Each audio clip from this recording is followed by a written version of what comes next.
Hello, ladies. Hey, Daphne, nice to see you. Hi, Michelle. Nice to see you. Hi, Margie. Hi, Sonia. Hi, good morning. Good morning. Good afternoon. Almost. Almost Five there. more minutes, Daph. 5 more minutes. Sorry, getting ahead of myself here.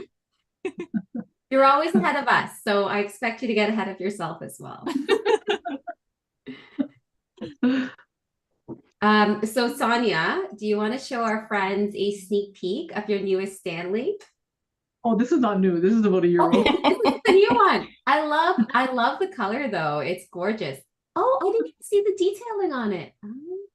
Oh, yeah, it's like a winter limited edition. I don't know. I don't know. Guys, it's a problem. It's guys, I have to stop. You have one for every season, Sonia? I really do. I really do. And I have What has to backups, go with like your as if outfit, right? I have it doesn't make any sense. Like I have the backups in case something happens to my current one. Like what is gonna happen to this Stanley? Like I don't understand. You have to make sure it matches your outfit or your shoes or your purse, right? I got my pink one, I got my fall one, I got my winter one, I got my white one, I got my big jug, I got my fluorescent orange. Okay, guys, okay. Let's talk about something else. Did you see the video of the Stanley that was in a car fire and there was still ice in the inside? Wow. Wow. No, Yeah. listen, I can keep it like I have brought my Stanley with ice and water, left it in the car in the dead of summer, went to Wonderland for the day, like all day, came back, it was still cold. Yeah. Like they work. They do work. Yeah, they Okay, just to be clear, Sonia does not have shares in Stanley. They did not pay her to say that. We are not sponsored by Stanley whatsoever. It's funny. Oh my goodness. I'm their Canadian ambassador. There you go. If you ever decide that law is not for you, we know what your next step is. 100%. 100%. Oh my goodness. So happy International Women's Day, or almost happy International Women's Day. Anyone doing anything exciting for it? Well, Picking up my kids from school. I am a big thrift shopper, and so I will be going to the thrift store to take advantage of some sales on International Women's Day. I did not know Nice. there were sales for International Women's Day. And I was downtown recently and didn't realize that there is a beautiful Valley Village right next to the new TNT. And it's really nice. It actually had a ton of work stuff as well, I guess, because it's a downtown Toronto one. So my daughter's also a big thrifter, and I'm gonna have to take her there. It is so much fun. I can spend hours in those stores just looking at all the knickknacks and all the cool finds. I really love it. So I'll have Do you check go it to out. Kensington Market? That's where I used to go when I was much younger. I'd go to Yeah, We're young, Kensington. Margie. We're still young. Well, if you can, well, I was much younger then, but yeah, I used to enjoy going to Kensington Market because they have a store there where they have like vintage clothing. And that was back in a, okay, I'm not gonna say when because then you'll wait I don't myself. know if it's still there. A few years ago, Margie. That's all you have to say. More than 2 decades ago. Let's just say. So yeah, should check it out. Yeah, I will. That sounds like a cool spot. Mhm. Excellent. Well, we almost have noon on the dot. I'm really looking forward to this presentation. I was fortunate enough to watch the one at the last International Women's Day, and I just love this topic and love to hear all of you ladies share your wisdom and experiences. So thank you so much for being here. I'm really looking forward to this one again. Thanks so much for having us. And I'm just looking at all the people coming in. Thank you so much. I think actually there's a larger percentage of males this time around than the last time. So kudos to everyone. This is really great. Excellent. Amazing. We love to see it. Okay, I'm gonna jump in and let's make a start. So Welcome everyone to the Family Law Now live virtual event series. Thank you for joining us today for celebrating women in the legal community. Just a note for all of our legal professionals in the audience, this presentation has been accredited by the Law Society of Ontario and does contain 1 hour of EDI professionalism content.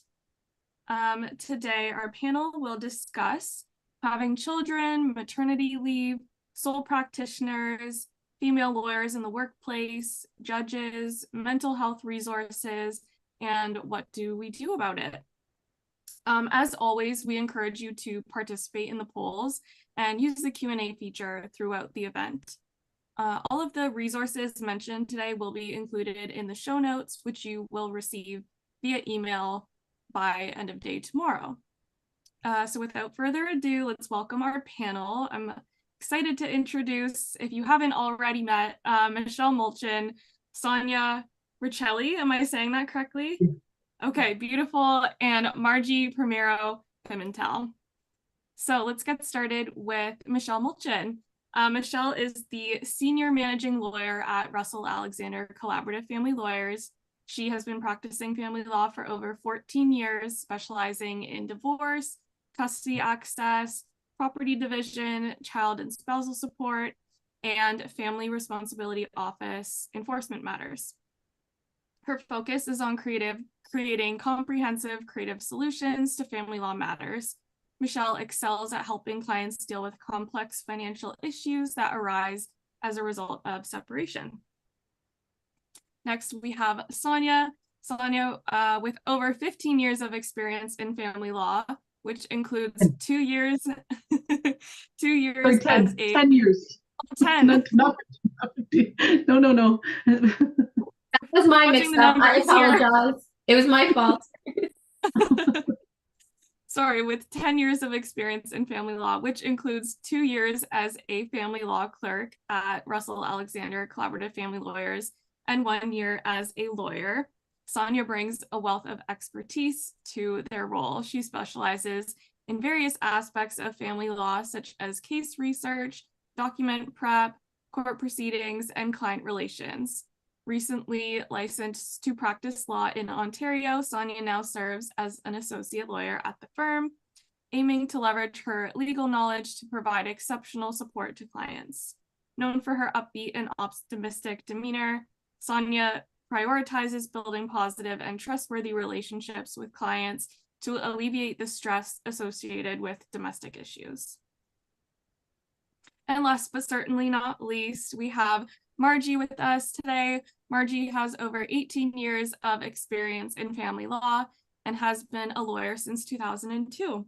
She is a collaborative family law practitioner and an accredited mediator who is passionate about facilitating fair and reasonable settlements for her clients.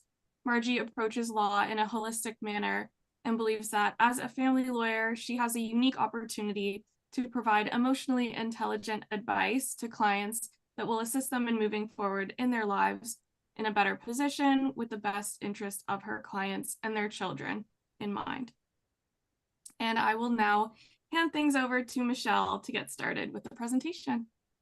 Thanks so much, Daphne. We really appreciate that lovely intro and all the nice things. I'll give you your payment later for them. So thank you so much, everyone, for being here. Happy almost International Women's Day. So for those of you who don't know, it's coming up on Saturday, March 8th, 2025. And it is such a pleasure to be here with this amazing group of people, both the presenters and the attendees. I'm so looking forward to this topic. It's a topic that's near and dear to my heart. And I know that both of these fabulous women here with me, it's also a topic that's very near and dear to their hearts. You know, I started in this profession over 15 years ago, and so much has changed. There's still a lot that can be done and a lot, I think, that should be done. And we'll get a little bit to that chat topic later. But I am hopeful that in the next 15 years, we're going to see an even better and bigger increase in equity for women. Sorry, guys. I've got a sinus infection, so I'm going to put myself on mute so you don't hear me coughing the whole time. So why don't we start with our poll? So what brought you here today? So please go ahead and vote. So Margie and Sonia, what are your thoughts about International Women's Day? And you've both been in this field for some time. How has it changed and how have we evolved in the past number of years? You want to go, Sonia? Yeah, sure. I thought you were going to do something. Sorry. No, that's okay. No, you know what, how has it evolved? I feel like it's slowly, very slowly evolving, for women, especially. Like, I've done some research to discuss my topics and I'm coming across things that I'm just scratching my head. I'm like, this is still a problem. So my experience, I have experienced some issues, of course, not with Russell Alexander Collaborative Family Lawyers. This is a great firm. But in my past, yes, I have. And I will discuss those issues. I don't know if Margie has come across anything. Well, I've been in this profession for a while, and I can say that I appreciate the progress that has been made, even if it's recent, and that the fact that we are actually now celebrating women. So that's my take on that. Thanks so much, ladies. Okay, so let's see the results of our poll today. Oh, there we go. All right, so 39% of us are here to celebrate International Women's Day. 58% of us, and you could have chosen multiple things here, is a woman in the legal profession, and you want to hear from other female experiences. There is 20% of us is not a woman, but would like to hear how you can best support women in the legal community. Bravo to you. We've got a couple of people who are leaders and one person who's in HR. So welcome, everyone. That's really lovely to see the breakdown. So I'm going to put this off to Sonia, and she's going to talk to us about having children. Yes, thank you very much. So having children, now this topic is very open-ended. I didn't know where to go with this because, you know, having a full-time career and, you know, being a full-time parent is in itself so difficult. So now putting a demanding career in law on top of that just makes it even harder. So I thought to myself, you know, I looked back in time and I said, was my career affected when I decided to have children? So that's the approach I decided to take. And just for fun, I decided to ask my husband the same question. And while I can undoubtedly confirm that my own career was most definitely affected after having children, my husband's career was not. And while it was not my intention to put my career on hold to have children, God had a different plan for me. So just as a background, I have two children. I had the first at age 33 and the second at age 36. And after both my deliveries of both my children, my world was turned upside down and ultimately suspending my career goals to become a lawyer. Now I'm just going to kind of briefly discuss what happened with my first child, just so you guys can kind of gauge where I'm coming from and as a result, what has happened as a female lawyer. When my first child was born, she suffered a stroke during delivery. Now, because of that, I was always left with that guilt that perhaps I was the one that caused her to have that stroke. So I made the conscious decision to continue working in the legal field, but only as a law clerk. And I told myself that, you know, completing the licensing process would have to wait because my daughter needed me. I had to take her to medical appointments, treatments. And to be honest, I don't think my husband would have thought the same way at the time. Like, I don't think he would have put his career on hold to do what I did. For me, I didn't hesitate. Like, and I'm thankful that I did what I did, because so many medical professionals over the years have told me that because I did what I did for my daughter and took that time to spend with her and teach her and, you know, take her to these extra things, she, you know, surpassed all odds against her. So it helped my daughter. But unfortunately, my whole legal licensing process had to just stop. So I was only recently called to the bar a year ago, in 2024. And, again, because of what happened with my first pregnancy, a second pregnancy, don't worry about that. And everything just got put on hold. So as a woman having 2 young children and working as a lawyer now in the legal field, I very quickly realized how important it is for me to have balance and to be cautious of my limitations. So before that, before having children, I had no limits. I focused all my attention on work. I loved working. I loved earning money. I loved spending money. So I remember, kind of loving to work late hours, go out for drinks or even dinner with some coworkers. And I never really kind of understood why some other coworkers had to leave right at 5. Not that I judged them, I just never fully understood. Like, why wouldn't they just come out for a drink? It's only a couple hours, right? Now, after having children, my priorities have just completely switched. And, I try now to have more of a work-life balance. Now, don't get me wrong, balancing work and having a family life is still difficult. It's just hard. But now, as a result of having children, I have suddenly learned how to be more patient. I've learned how to juggle my work and my life more efficiently. I've learned how to be more organized. I've learned how to manage my time and be more focused while I'm doing the work.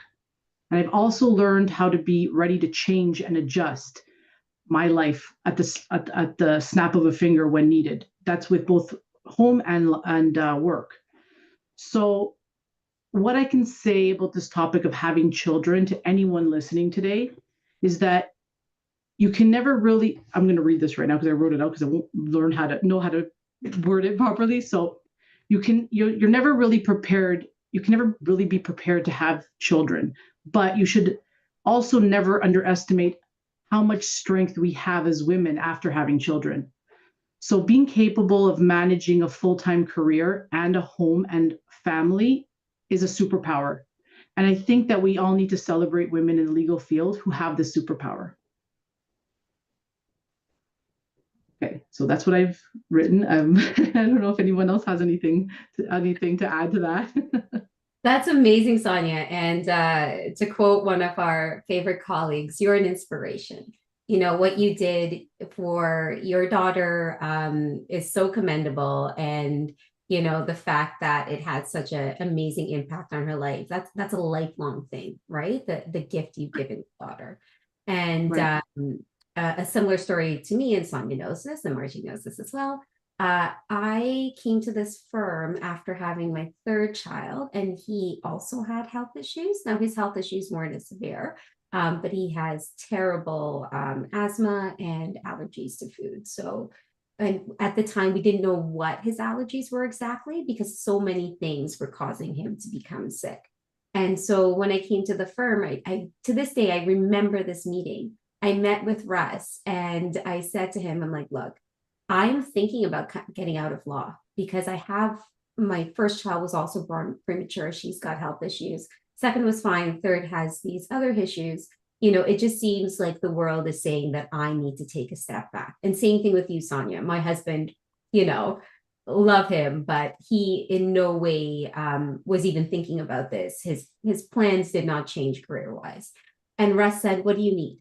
And I said, I need to take him to the doctor once a week in Burlington, which is about 2 hours each way from my house, which means that I can't work every single Friday. And Russ said, no problem. No problem. You will work Monday to Thursday from now on. And it was such a blessing to me to be able to do that. And it has caused me to, one, not only stay in law, but two, to excel in law. Now I'm the managing lawyer at the firm. I'm doing trials. I'm applying to be on the DRO panel. I feel so fortunate and blessed to have found a firm that, allows us as women to make decisions that will be able to put our family, our children, our parents first. So yeah, Margie, did you have anything you wanted to add to this topic? Well, I've had the children. And just like the both of you, my life changed, and not so much my then husband. And now, and I'm at the stage of my life where I am now taking care of my elderly parents.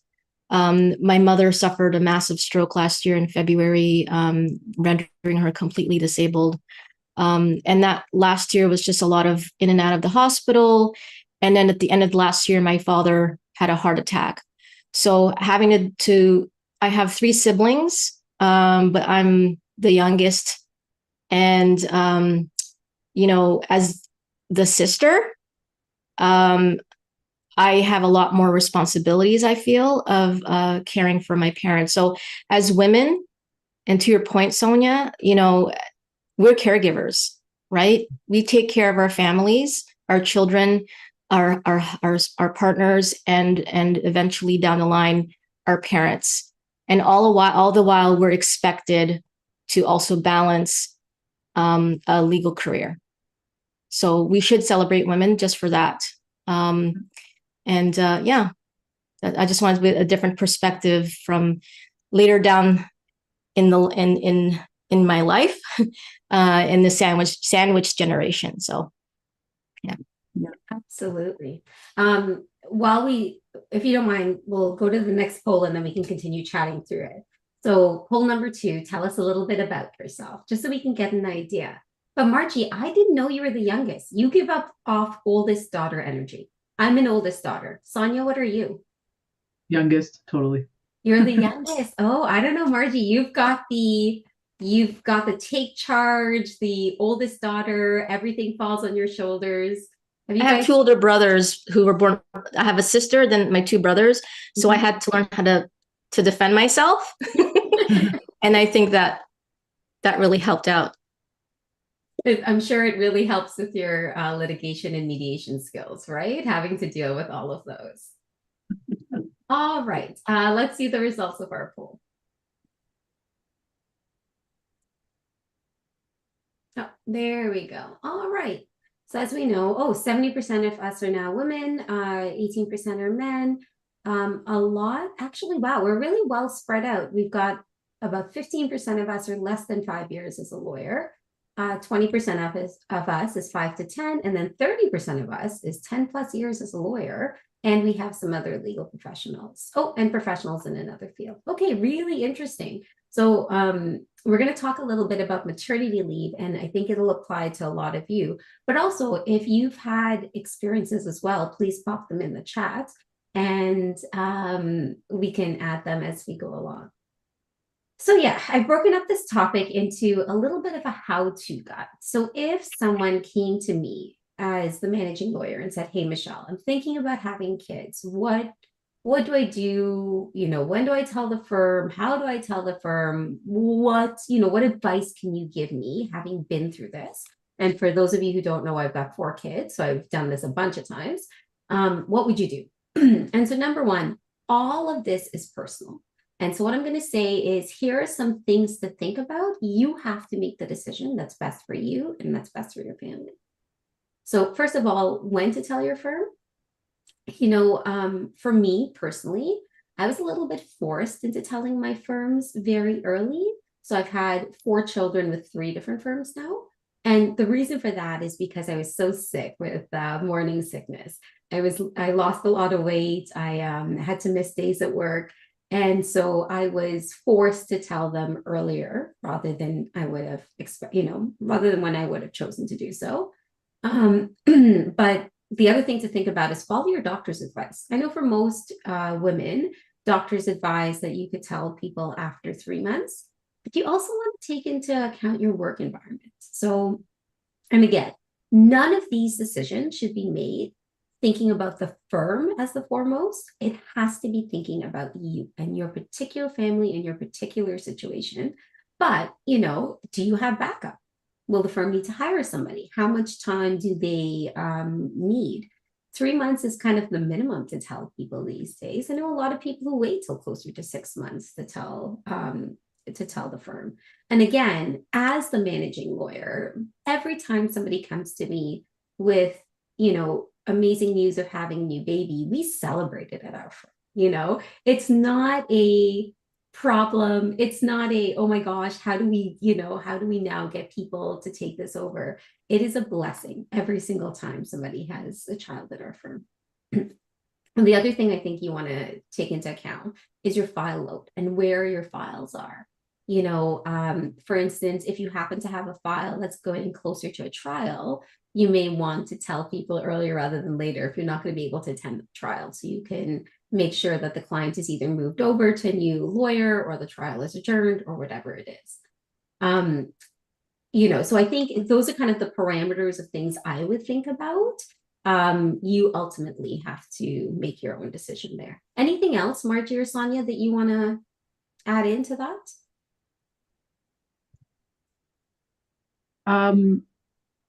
I like that you mentioned take the doctor's advice.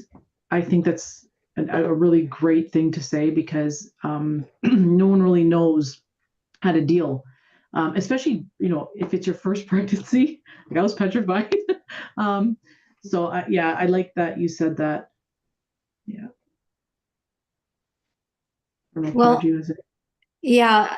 When I with my first pregnancy, I was in Boston, working in a law firm there, civil litigation, and I was petrified too. I would stand outside the partner's office, like wringing my hands and then leaving, and then I'll do it tomorrow. I'll do it tomorrow. But I actually told them after 3 months because I wanted them to be able to. I was thinking about them, right? I was thinking about how to prepare both of us in terms of transitioning the work to somebody else. And that they really appreciated that. That's my personal experience. I'm not saying other people should do the same. In terms of maternity leave, I'm in the States, as everybody probably knows, it's very short. So I didn't really have much of luxury there. But I had such a great relationship with my employer that they actually allowed me to take 3 months off, which in the States was a lot, right? And to come back, go to the office only twice a week. And I think letting them know early and allowing us to prepare really helped ease their concerns about that. But that's my own personal experience. Again, like Michelle said, it's a personal choice as to when you want to speak to your employer, but we all appreciate how nerve-wracking it is when you have to, especially your first pregnancy. Yeah, Margie, and it speaks also volumes to the type of firm environment you're in. I think that, I have been so blessed at this firm, I can tell you about past firms, where it was not taken well and where, like you, I was wringing my hands and really it caused me so much anxiety to tell them that I was going on a mat leave because I knew exactly what they would say. And it was a firm that had a lot more, all the partners were male and all the associates were female and all the decisions that were made were very male oriented. And anytime you were unable to come in on weekends or evenings, or you had other plans because of family obligations, it would always get thrown in your face. So, I'm very blessed now to be able to hopefully, obviously I'm not going to have another child at this age, but if I were to have another child, I would feel comfortable like you, Margie, to tell them early. Okay, so how to tell them? I love doing it orally. I think if you have a good relationship with your boss, that it would be, and it's going to be a positive experience, that you should do it orally. But I'm also a planner, and I always have that letter ready to go. So, I have a letter ready to go. So I'll have the conversation with my boss and then send an email. Thanks so much for having the discussion. Thank you so much for your well wishes. This is to confirm in writing that I am pregnant. My expected leave date is going to be X. And, I will work with you and the firm to get the files transferred. Do you guys have anything else you want to add to that, Margie or Sonia? No, it's best to deliver the news in person, definitely. Awesome. Okay. And then in terms of getting your files ready, I like to think of this not as the day I leave, I drop off 60 or 80 files. I like to think of it as a continuum. So the way I strategized is I looked at my files and I tried to look at the ones with the upcoming deadlines, the trials, or the really stressful ones.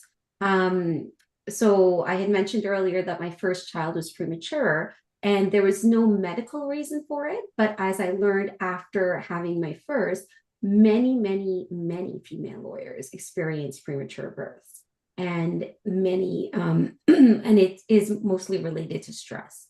So if you could get rid of some of those more stressful files earlier and then keep, in family law, we do litigation files. And we know there's kind of buckets of litigation. There's the really difficult, angry ones. There's more ones that, are a bit more reasonable and have more reasonable timelines.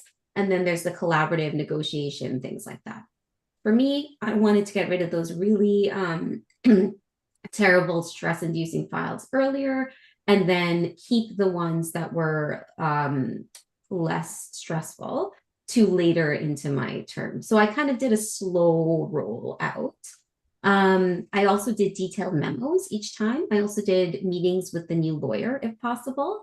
And kept, because of the slow rollout, if I got rid of, say, 3 or 4 files after month 3 or 4 of being pregnant, I would still be at the firm for a couple of months if there were questions.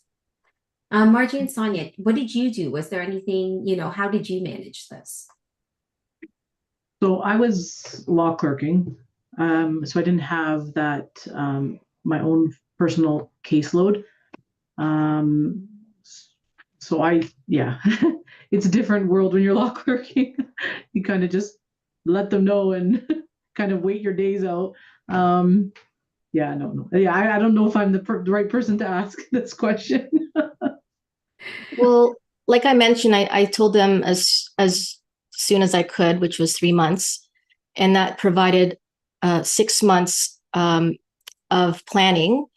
And my primary focus was not just my employer, but also the clients, right? I don't want to leave the clients. They know you. They don't know the person that will be taking over your file. So it's really trying to transition it so that you're still around when the file is transferred over to the lawyer who will be having carriage of your file. I actually called the office on my way to the hospital both times and say, hey, you know what? Can't come to the office today because I'm giving birth.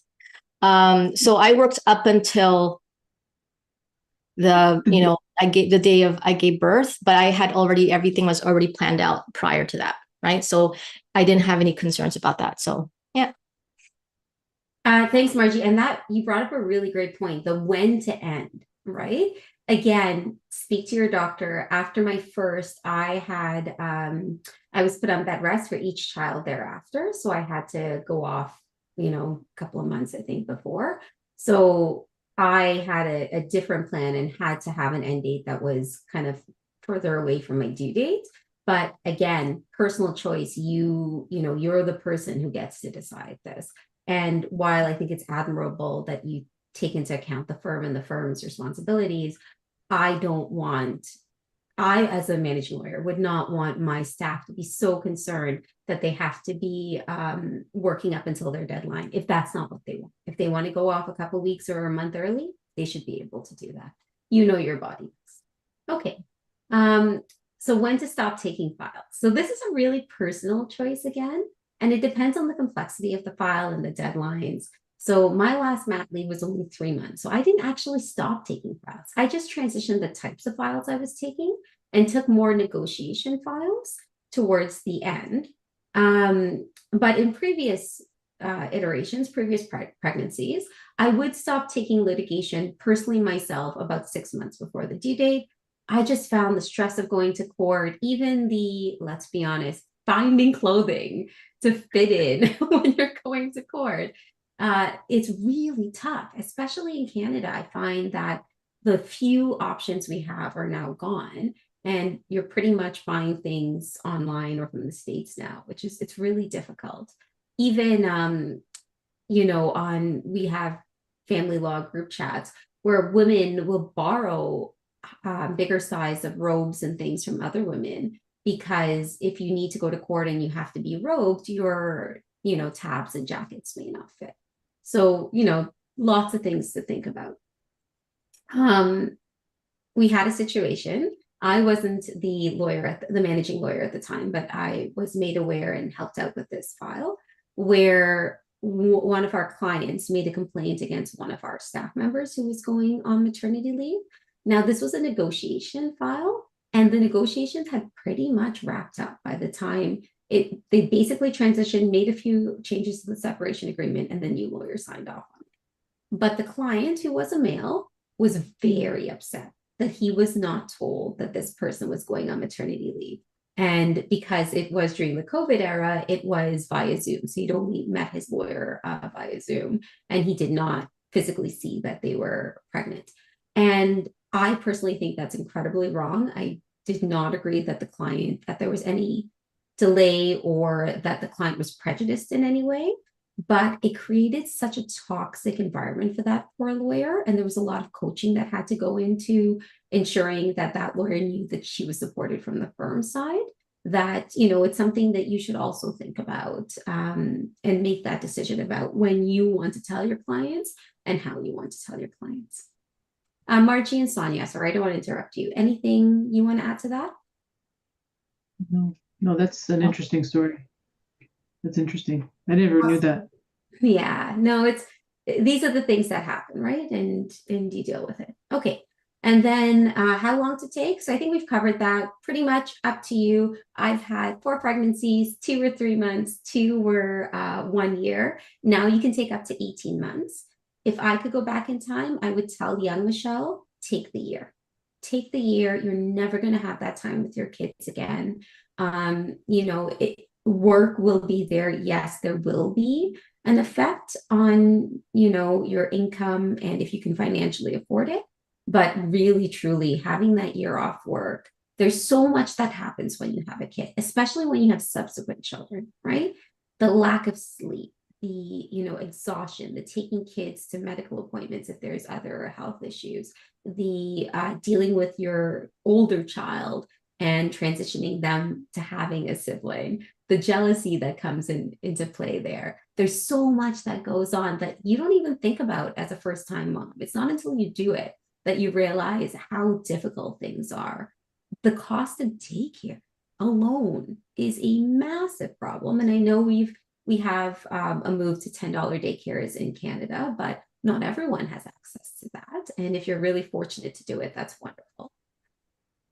So yeah, it really was for me. I wish I could go back and I wish I could take the year. I wish there was a thing that when your kids turn 10, I could take, you know, another 3-month maternity leave and just spend the time with them as big kids now.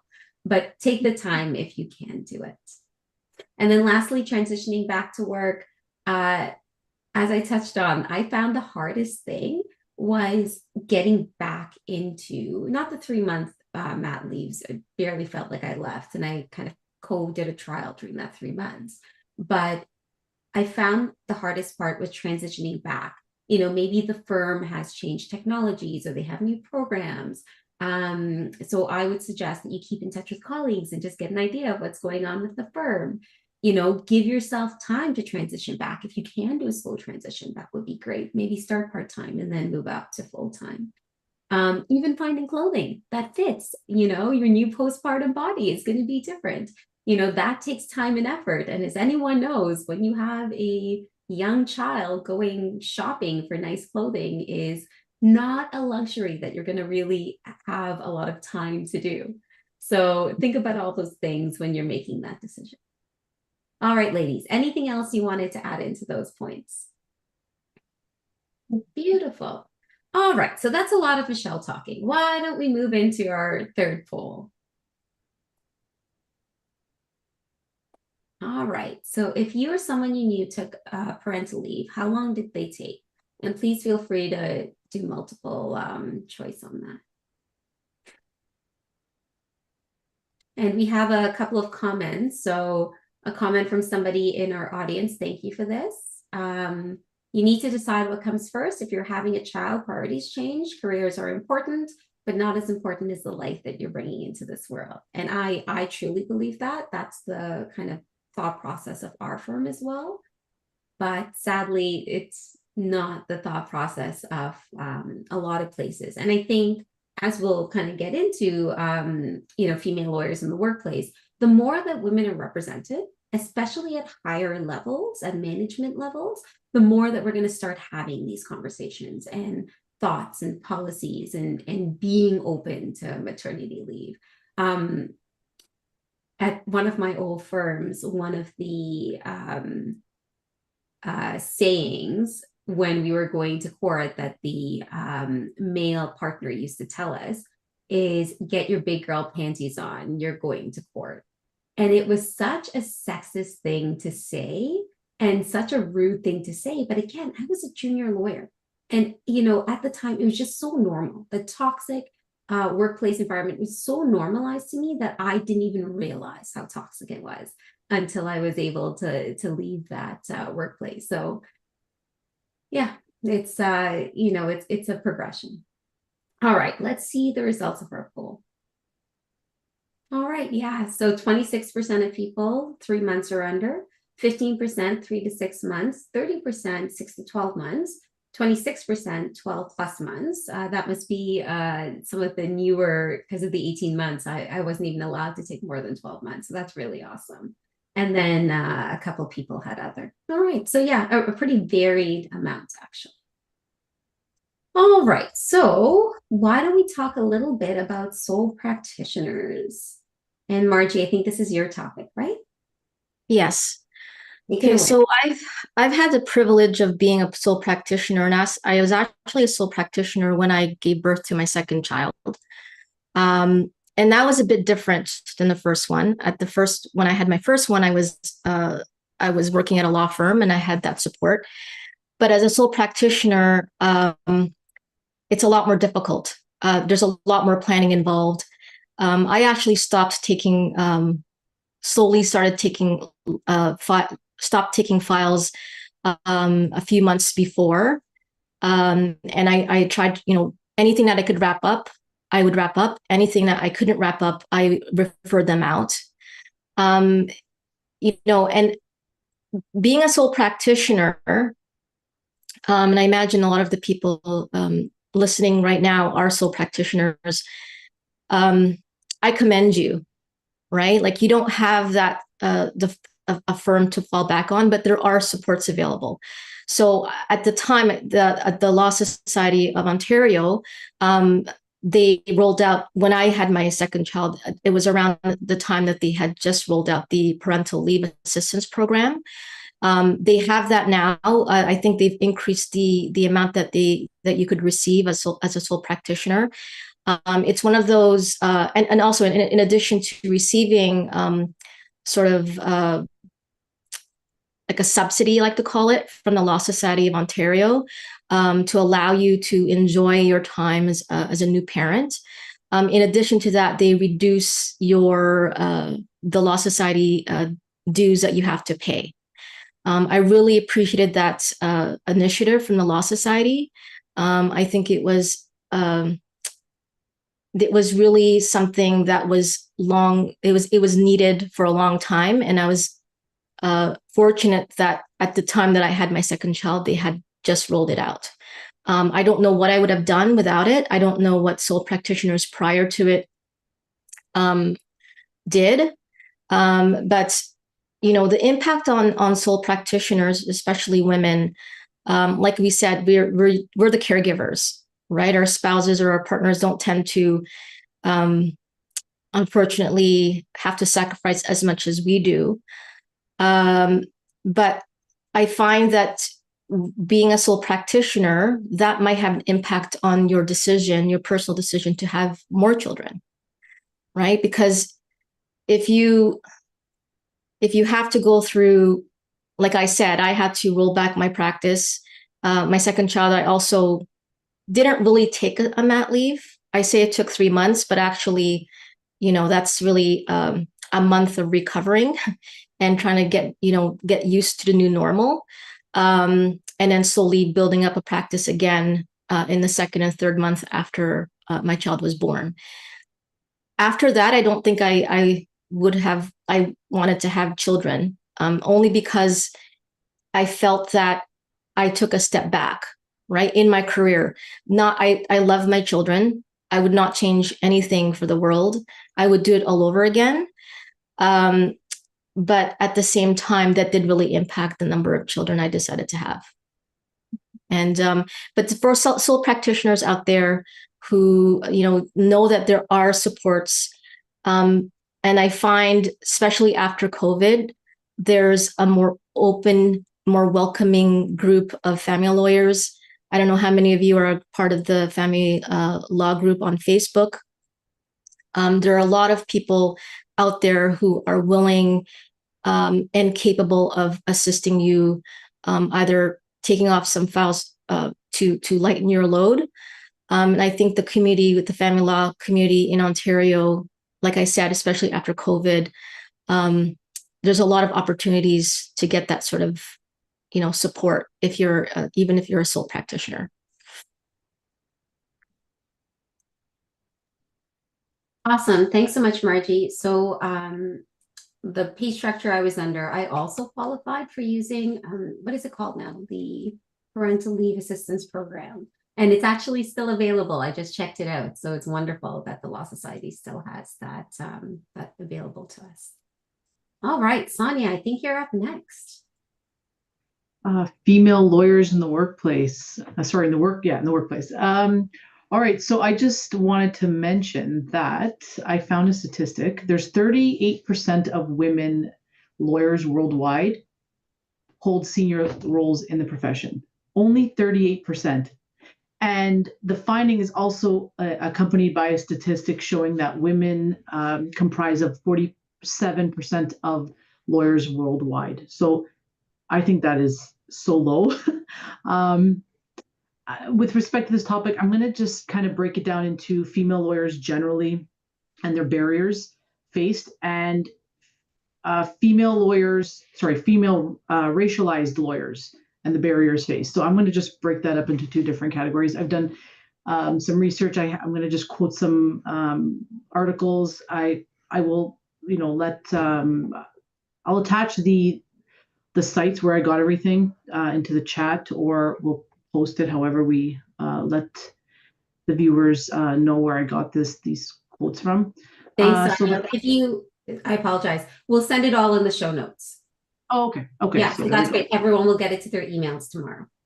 Perfect. Okay.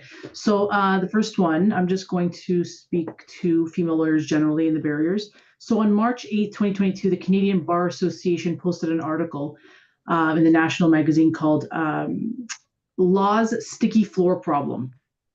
So women lawyers, having smashed the glass ceiling, are also facing barriers with respect to success in their careers. So just to be clear, the sticky floor phenomenon, and I'm going to just quote this, is women who tend to get stuck in the middle management level. While their male counterparts continue to progress into higher levels of their profession, women tend to fall behind at the beginning of their careers due to invisible or unrecognizable barriers. Okay, so the kinds of pressures faced by female lawyers, for instance, are relating to billable hours, maternity leave for self-employed individuals, unconscious bias and discrimination, and inappropriate behavior, and the role that men play. So I'm not going to go into each one, but I do want to discuss the unconscious bias and discrimination portion, because there are, it spoke about lingering sexual discrimination and biases that still exist. And this is where when I was reading all this, I was like, really? So while men should be seen as assertive, competitive, and outspoken, and are rewarded for that behavior, women are not rewarded. And instead, men are being promoted, whereas women are seen as difficult or not a team player, they can't behave the same way. And we all know this. This is an ongoing thing. But women can easily be pigeonholed earlier on and viewed as, and so I don't want to say this, but women can be pigeonholed early into their careers and put into more female areas of practice, such as family law. Women also tend to be assigned more non-billable tasks, for instance, planning work socials or mentoring or giving talks at law schools for pro bono days, things of that nature, as opposed to men.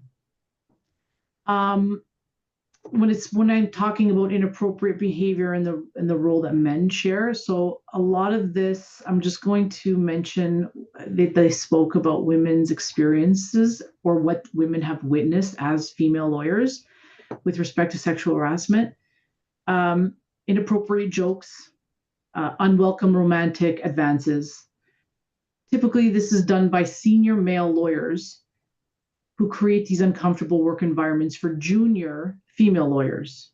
And rather than attempt to call out the more senior management or the senior lawyers for these behaviors, the female lawyers become, they're afraid to speak up. They're very easily silenced because they don't want to risk career suicide. So they either choose to ignore it completely, end up leaving the law firm or the field of law altogether, or they either ignore it or they choose to leave the law firm or the field of law altogether. I found an article posted. It was done in the Toronto Star. It was posted in the Toronto Star. It's called "Sexual Harassment, Discrimination, Forcing Women Lawyers to Quit." Some say the profession needs its own Me Too movement. So this was on February 18th, 2024. It was written by Robert Cribb. It's an article that I'm going to give some stats here. So women outnumber men as law school graduates, but women are leaving law firms and the profession altogether because of the experiences they're having with respect to discrimination and harassment. So most incidents do occur by senior male lawyers onto junior female lawyers. So again, same stat. In 2021, the Law Society of Ontario surveyed women who are leaving private practice at a significant rate for reasons that include work-life balance, poor fit, discrimination, and harassment. And in many cases, they move from law firms to corporations or governments, nonprofits, into more in-house roles as counsel. And many of those are leaving the profession altogether because they don't want to speak out. The article actually even discusses different women that have their experiences, and they have alias names. They're not even coming out with their names for fear of retaliation, or they're going to get fired, or they're going to have to continue to work in their firm. And, it's very difficult, right? In 2022, the Law Society report found that women were leaving at a much higher rate than men. The pattern that has not changed in 3 decades due to deep and stable institutional factors. And women are much less likely than men to become firm partners. So that was another stat that I found. Again, I can post all this up.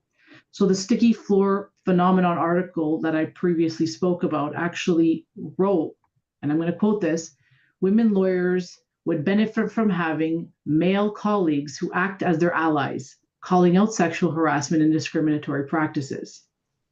Like, how sad. But in order to effectively have this, men in leadership positions need to acknowledge and be aware that there are these challenges faced by women, female lawyers, right? And they need to that will be the only way to help prevent all these obstacles from happening, right? Female lawyers have a hard time to advance their career. So we need male lawyers as our allies to do that, right? That to me is, I didn't like that. When speaking about racialized women, female lawyers in the workplace, particularly those due to intersectionality, right? That's the big one. I have a, what did I do here? So I have, it's called the Counsel Network by Caldwell, which is a recruitment firm. So they posted an article in June 26, 2024 called Navigating Complexity, the Intersectional Struggles of Women Lawyers. And the barriers are compensation disparity and cultural biases, which hinder career progression and well-being. So in addition to all of the above that I've already mentioned, racialized women have additional unique challenges, right? That, you know, financial pressures are significant. These women are underrepresented in the senior levels. They are more likely to face the glass cliff, where they're given leadership roles only during times of crisis. This sets them up for a higher risk of failure related to their male counterparts. Okay. Situations that further complicate women are, female lawyers that are new to Canada.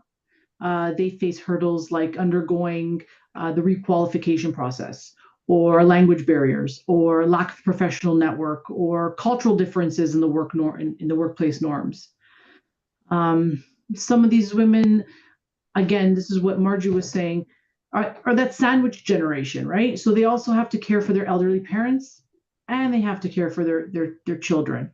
So this is also a huge problem, because it can lead to increased emotional and financial stress, affecting their professional levels, professional careers, and their career advancements, right? They also end up learning lower salaries, right? Or if they're not billable, they're not billing as much because they don't have the time. This is a big problem. So these are the kinds of things that I've come across when, you know, speaking to female lawyers in the workplace. And I don't know if you guys wanted to add anything to that. Sorry, I'm talking too long. No, it's okay. I also saw some statistics that in terms of racialized female lawyers, the vast majority of the racialized lawyers in Ontario are women. I think that's interesting to note, because of all the reasons that you indicated, right? And all the reasons we just talked about. You know, as women, we are the caregivers. Our partners don't tend to sacrifice their career. And how do you think that impacts a lawyer's career? If you have to allow your career to have a backseat, which I'm saying is not, I'm not saying that's a bad thing. It's a necessity, right? And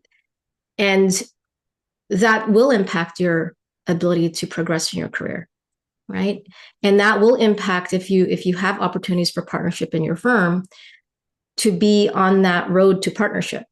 You will likely be delayed or be denied. So that's what I want to add. Yeah, that's great, Margie. And just, you know, expanding on that, even the cost of childcare becomes a decision that really impacts whether women come back or not. So for instance, our jobs are not 9 to 5, right? We cannot always rely on, you know, before and after school or daycare, because you have to pick your child up at 6. Well, if I'm at court till 5:30 or 6 and no one's there to pick up my child, that's a problem. So I know lots of lawyers who, you know, when they're coming back, look at the cost of childcare, the ability of them to get childcare that allows them to have some flexibility.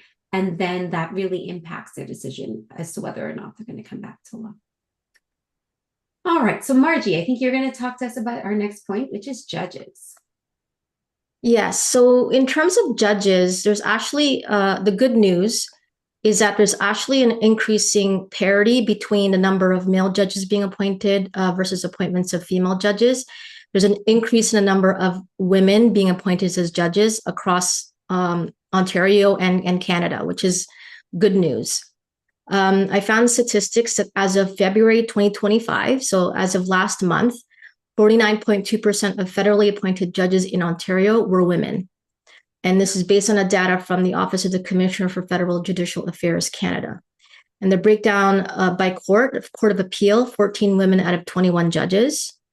So the vast majority of the judges on Court of Appeal. The Superior Court of Justice, there are 138 women out of 219 judges. Again, there's an increasing parity there. In family court, 42 women out of 50 judges. And, that's amazing. So from 2021 to 2023, the percentage of women appointed to the bench in Ontario increased by 2.6%. Nationally, in 2023, like I mentioned, 46.7% of federally appointed judges in Canada were women, and the proportion of women appointed as federal judges increased from 43.8% in 2021 to 46.7% in 2023. So we're almost at that 50% equal parity. Okay. Her Honorable Justice Bertha Wilson, the first female judge of the Supreme Court of Canada, wrote an article for the Osgoode Hall Law Journal in the fall of 1990. The article is entitled, "Will Women Judges Really Make a Difference?" It's interesting because that was in 1990. And now 30, do the math for me, guys, 35 years later, it's interesting that almost half of the women half of the judges are women. At that time in 1990, when she wrote this article, only 9% of the federally appointed judges were women. We have come a long way. Essentially, her Honor's response to the question of will women judges really make a difference was a yes, because although judges are supposed to be neutral and impartial, they are also human beings, and they bring to their roles and their decisions the perspectives born out of their own personal experiences. And female judges can help temper or direct or influence the law into a more fully human way. So I think that's very encouraging. There's a lot more that we need, more work we need to do in the private sector within law firms. But I applaud the fact that the appointment of judges are now, demonstrating an increase in the number of women appointed to the bench.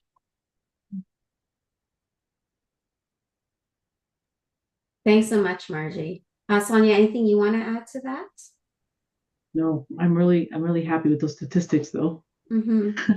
And yeah, we definitely see it in family law. We see our bench, and we see the great strides that we've had on our bench, which is really great. So it's nice to see. And wow, you got some really recent stats there, Margie. That's really great. Mm-hmm. All right, so I'm going to talk a little bit about mental health resources now. And again, all of this is going to be sent to you. So please, we'll be sending you links and information. And as you get onto these links, there are a compendium of resources and articles. So there's lots of articles there. But one of the first things I want to suggest is the Women's Law Association of Ontario. It's a great resource. It is, to be very fair, I think a little bit more Toronto-centric, and that's a problem. We need to make sure that we're having centers or discussions and meetings throughout Ontario to make sure that we're collecting everybody. But I truly do think that it's a great start. And then, each jurisdiction can now start up their own independent women's law association.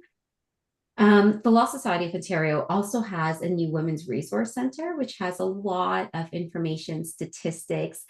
Did you know that the Law Society every year provides a compendium that breaks down the percentages of women versus men in lawyers, as judges, as even down to racialized and different subsections and minorities, and the percentages of people who are still in the workforce? It's really interesting to see, especially Sonia, as you touched on, minorities unfortunately make up a very, very small subset of family lawyers.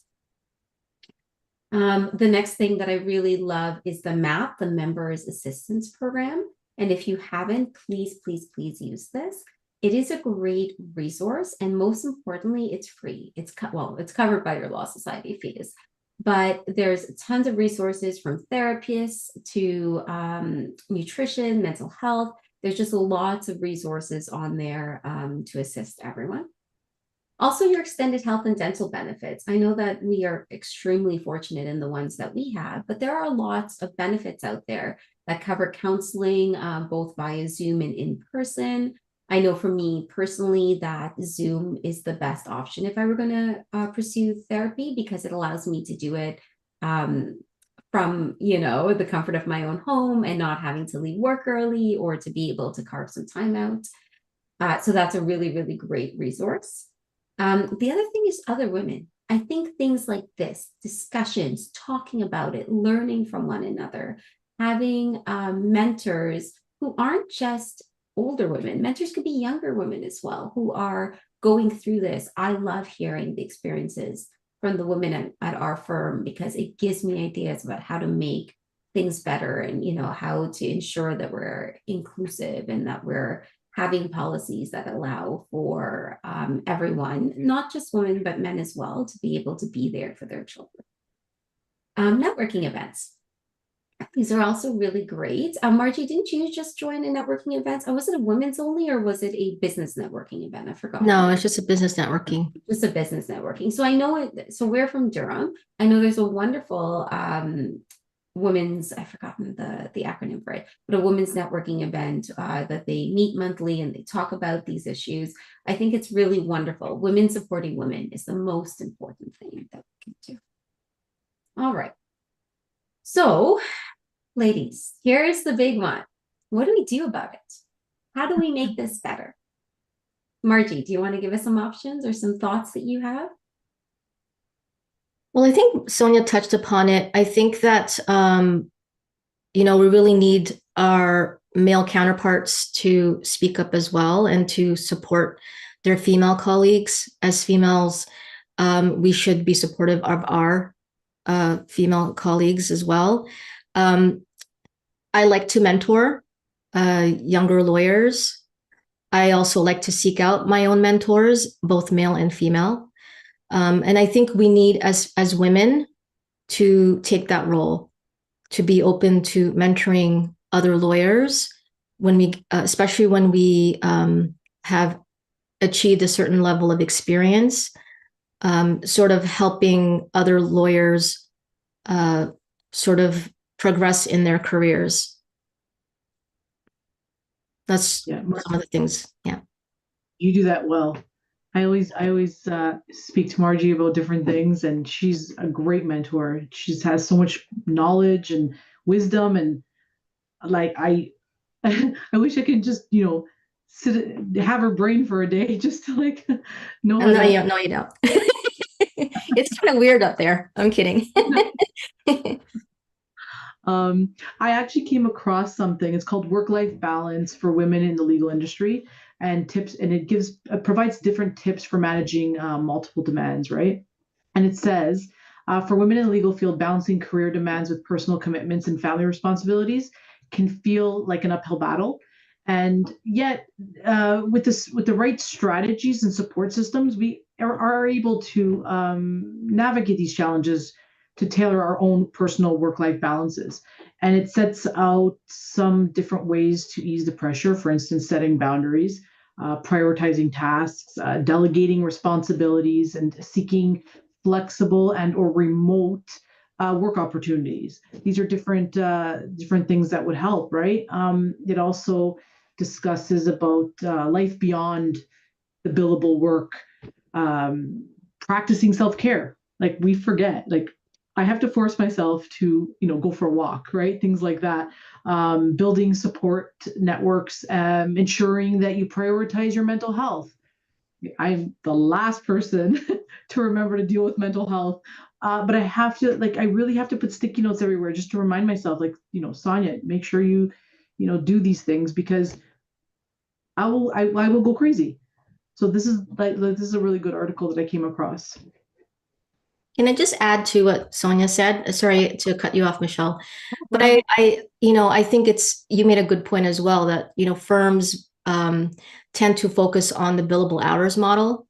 And I think I think the firms should encourage more measuring performance beyond those traditional billable hours model, especially when you take into account the reality that a lot of female lawyers experience day to day with, balancing childcare or balancing caring for your parents. And I find at the end of the day, the one person I forget is me, right? And you can't be a good advocate for your clients. You cannot be the lawyer you need to be if you don't take care of yourself.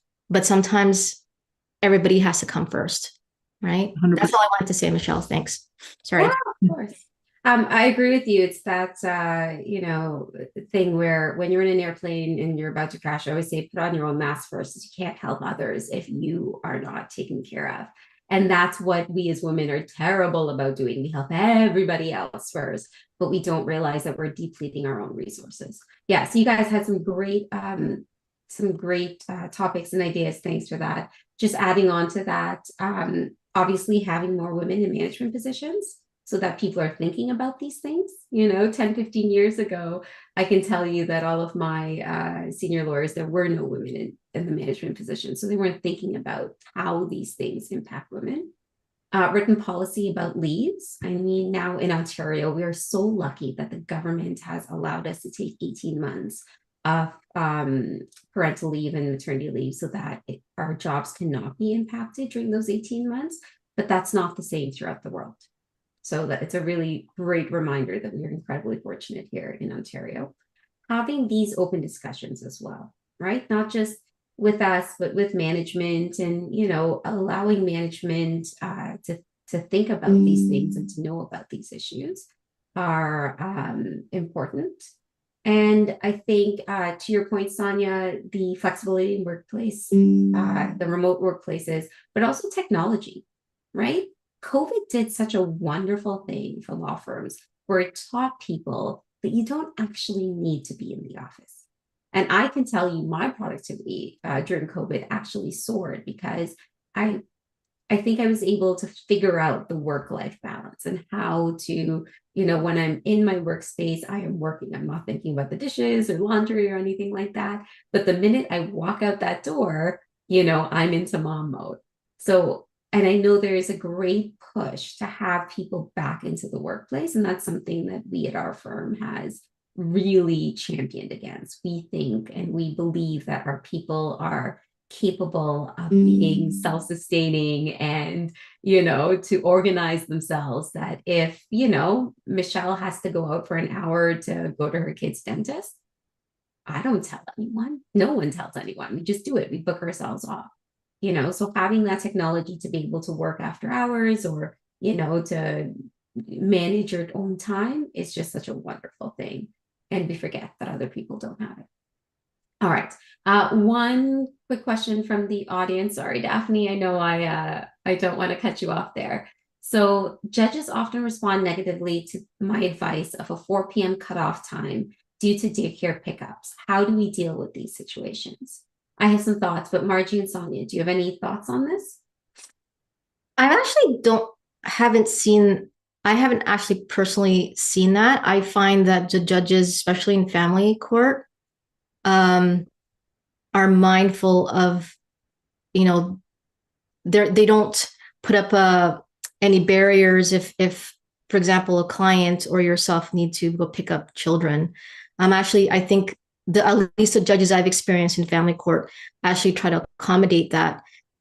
So I don't really if that was a situation. First of all, I'd want to know who this judge is.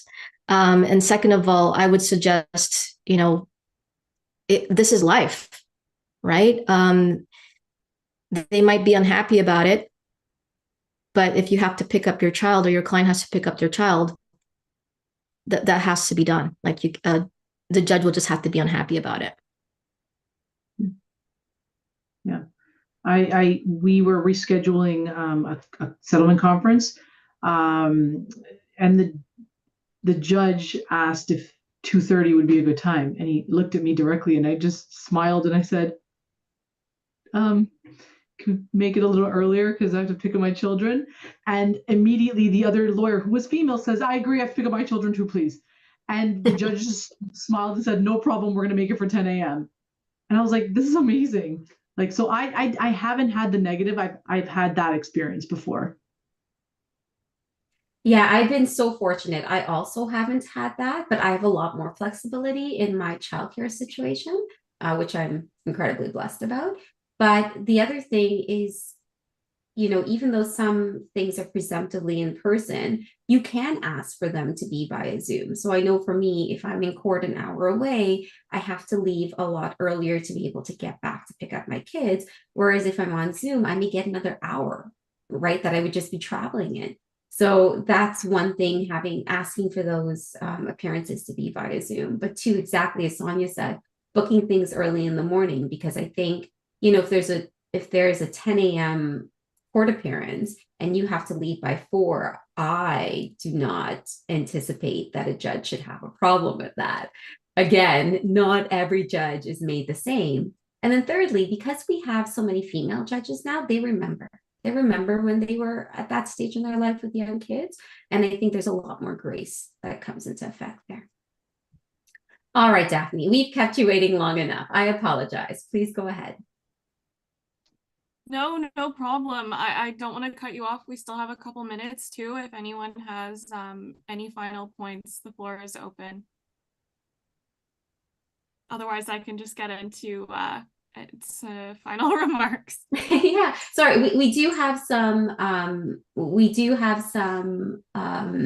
interesting comments, and I just want to paraphrase this one.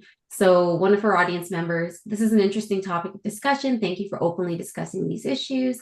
I sincerely feel that education needs to be imparted to lawyers, along with the creation of a strong women's rights to advocate these issues, as we still experience discrimination and hiring or existing jobs based on these. And I fully agree with you, audience member. I definitely think there are. And again, the more women on those hiring committees, the more women in powers of position, the more women that are making these decisions, hopefully we are getting some more representation across the board.